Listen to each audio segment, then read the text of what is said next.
Good morning, ladies and gentlemen. Welcome back to another episode here on African Confessions.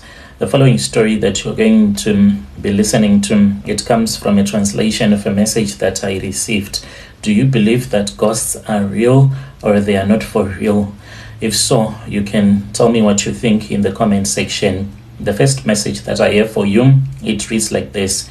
Hello, Brother Nash, how are you? Can you please post my own story as hidden identity? I am a Zimbabwean woman who is currently staying here in the UK. I do not have any family anymore because me and my husband, we got a divorce a very long time ago. Me and my husband, we got a divorce after we had lost two of our sons. We lost them in a terrible car accident. So the problem here in the United Kingdom is that when your kids are all grown up, even though when they are still young, you cannot tell them what you want them to do, and you are not even allowed to discipline your child. Because even my children, when I would tell them that what they were doing, I did not like it, they will end up telling me that I was abusing them. So I was afraid that if I keep on telling my kids what to do,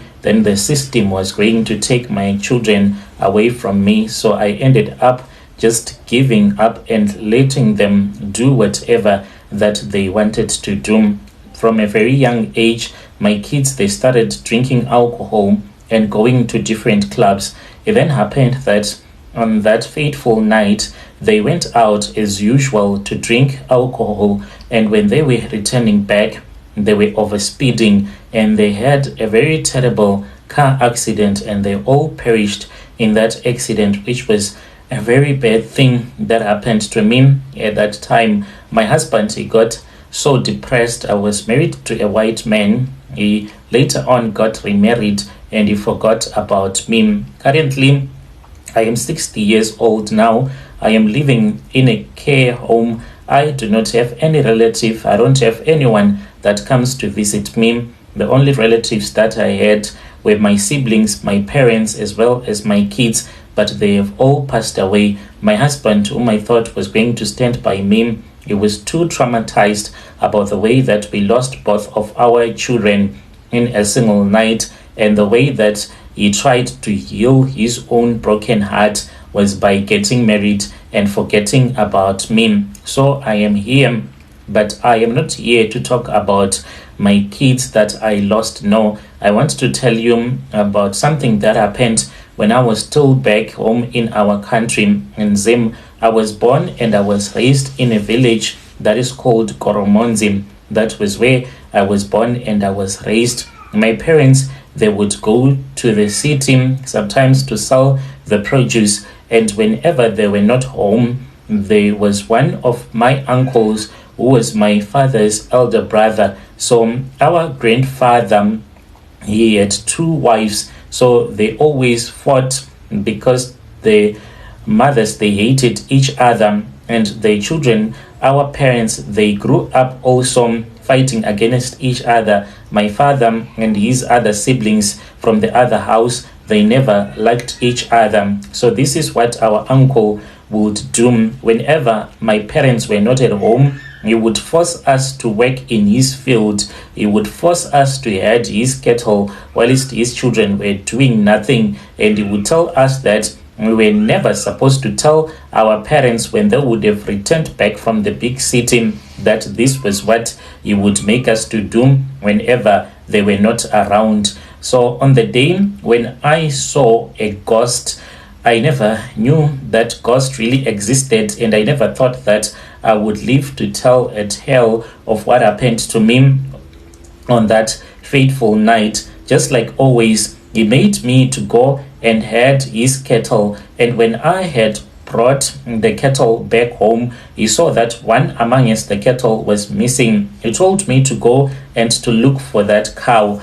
I went and it was almost dark. He told me to at least fetch one amongst the cattle that were missing, and when I was going around, I managed to get one of the cows that was missing, and I said, let me return back home because it is already too dark. So when I was walking back to the village, I heard that there was someone that was walking behind me, and this person that was walking behind me, it seemed as if this was a giant of a man, because I would hear these loud footsteps that were like thud, pause, thud, and these footsteps, whenever I would hear the sound, it was not like your normal human footsteps. It was heavy, it was much more slow, as if something was dragging itself with each and every step. So I kept on heading the cow as I was heading back to the village. When I was about to enter this other forest, I then said, let me see who is this person that is following me before I enter into this thick forest. Maybe this person is waiting to attack me when I am in that forest. When I looked around, I saw something that I never thought existed. I saw a man that was taller than any man that I had ever seen. All the trees that surrounded us, they only reached up to his knees. He was very long. His muscles were so big. And when I kept on looking at him, I could not even see his face, because his face was so high up in the skies. I had to struggle in order for me to see his face. When I saw his face, I saw that there was only one eye that was in the center of its forehead, and this eye, it was burning red fire. And then I started running. So when I started running, what surprised when I turned around to look at that big giant that was chasing after me, this man was running as if he was in slow motion, but I kept on running and he kept on following me. What I did not know was that I was running in the very same spot. When I would run, thinking that now I was closer to home, when I would turn around, I would see that the creature was behind me. And when I would look at the surroundings, the nearby surroundings, I would see that I was in the same spot. It happened throughout the night. It was a vicious cycle that kept on happening over and over again. And I only woke up the very next morning. It was somewhere around 7 a.m. When I woke up, it was because of this other elderly woman who was headed for her own field. This woman, she saw me and she said, "What are you doing, girl?" And I then returned back to my senses. The whole vision just collapsed in front of me, and I was brought back to reality. And I saw that it was in the morning. I was not feeling any cold, but I kept on running in the same spot. When I looked down, I saw that I had even dug deep into the soil, because I kept on running at the very same spot. To this very day, whenever it gets too cold, I feel so much pain in my knees because of what happened on that night. The very next day, I was taken to a traditional healer. They locked me up in a room for 3 days because they said that I had seen things that no human being is supposed to see. So the cleansing ceremony started. For 3 days, I was not supposed to look at the sun. I was kept in a room that was very dark. They took some heavy blankets and they put them on the door and they put them on the window so that no light could get into that room where they had locked me up in. And on the third night, they took me to the graveyard where they apologized to the creatures of the night because I had seen things that no human being is supposed to see. They apologized, but during those 3 days, I had so many visions. I would see people that were witches in our village. I would see hyenas. I would see the snakes that the witches were using. We finally came to the UK, and when we came to the UK, unfortunately, we never returned back home. What happened in our family, it is a tragedy. There is a shopping center back in our village that is called Mujurum. So there was one of our uncle who was drinking his alcohol there. He then stabbed another man to death. After he had stabbed that man to death, this man, the spirit, the avengeful spirit, kept on returning back, claiming that he was killed by our uncle. Therefore, he wanted the family to pay. The problem was that the family was divided. They could not make a clear decision. So the whole compound was haunted by the spirit of that man that was stabbed to death by our uncle. The last that we had was that everyone then ran from the compound and they went to different villages and they never reunited again as a family. That is why I do not have any relatives. Even if it happens that I die today, the government is going to bury me because I do not have anyone. All of my siblings, they have since passed away, as well as my parents. They passed away a very long time ago. My life is quite a lonely life. The reason as to why I listen to these confessions, it is because I want to reconnect with those that are back home in Zim. But this is the spiritual encounter that I had. Dear listeners, right there was a message that was sent to me by one of our sister right there. Strange things indeed they do happen in this world. Have you ever been told a ghost story? Do you believe that ghosts are for real? If it has ever happened to you, you can come to my inbox and you can share with me your own side of the story. The following story that you're going to be listening to, it comes from a narration of a message that I received, and the message, it reads like this. Hello, Brother Nashi, how are you? Can you please post my own story as hidden identity? I am a man that is currently staying here in South Africa. I used to own, and I own a construction company, and this is what has happened in my life. So I need advice. A couple of months ago, me and my wife, we went to visit this other white garment prophet here in South Africa, and we went to him because of some of the challenges that we had been facing in our business. And I want to ask from other people that go to the white garment church, or anyone in general who would be willing to assist me. I need advice. The things that we were told to do they exist, or this is a money-making ritual that we did?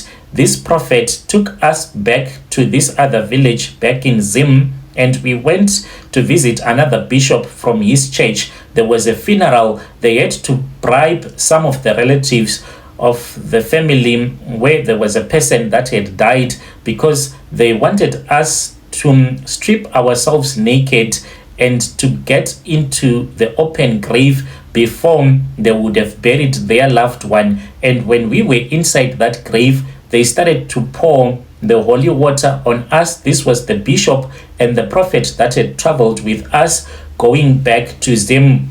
And they then brought us out of that open grave, and they said that we had successfully chased away the demon of poverty that had been following us. I just want to know, is this normal as a Christian for you to be taken to a grave and for you to strip yourself naked and for you to sleep in an open grave to chase away the demons that have been afflicting you?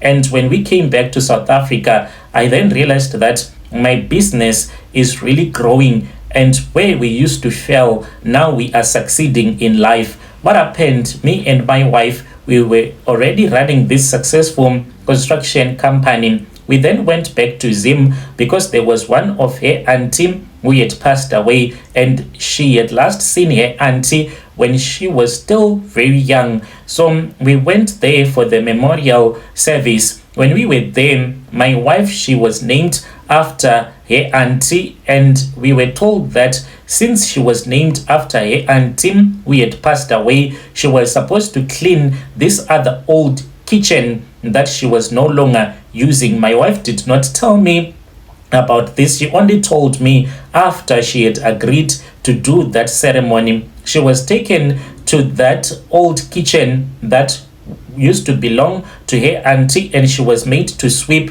After sweeping, they collected the rubbish that she had gathered in a small bucket, and they poured water, and they told her to wash herself, and she bathed herself. After that, she does not know where they took the water to. We returned back to South Africa. A very unfortunate incident happened. There was this other white man who had given me contracts ever since I had came to South Africa. I went to his house because he wanted to renovate the ceiling and to connect some electricity in this other spare bedroom. We did as he wanted me to do, a very good job, but I really do not know what went wrong. That spare bedroom burned. Lucky enough, the whole house did not burn to the ground. This man then told me that I was owing him more than 200k. He made me to work the rest of last year. I was working to repay him the money that I was owing him. He would give me a contract and he would only give me the money so that I could pay my workers. It was so bad, so much that me and my wife, we would eat pap with nothing or just pap with tomatoes. That is how hard life was. We then went to this other prophet, and this prophet then told us that when my wife was doing that traditional ceremony of sweeping the kitchen that used to belong to her late auntie, they were driving a bad luck spirit from the graves to come and look for her as well as for me. That was why we were facing all of these misfortunes. And in order for us to chase away that spirit, we were supposed to sleep in an open grave. We then went to Zim and we did that ritual that I told you about. All that I want to know is this the way that you chase away demons as a Christian? Because when I look at the life that me and my wife are living right now, we can see that life is really moving according to plan. Our business is really working okay. We do not have any regrets, but sometimes I can't sleep at night because I keep on asking myself, why is it that the prophet and the bishop from his church made us to sleep in an open grave, to chase away, to be delivered from the demonic spirits that causes poverty? When you post my story, please tell me. I'll be following through in the comment section. I just want to know, is this normal or is it not normal at all? Should I be scared or should I just relax and enjoy the good luck that I am having right now? I'll be following through in the comment section. Dear listeners, right there was a message that was sent to me by one of our brother right there. Let us try to speak with him in the comment section.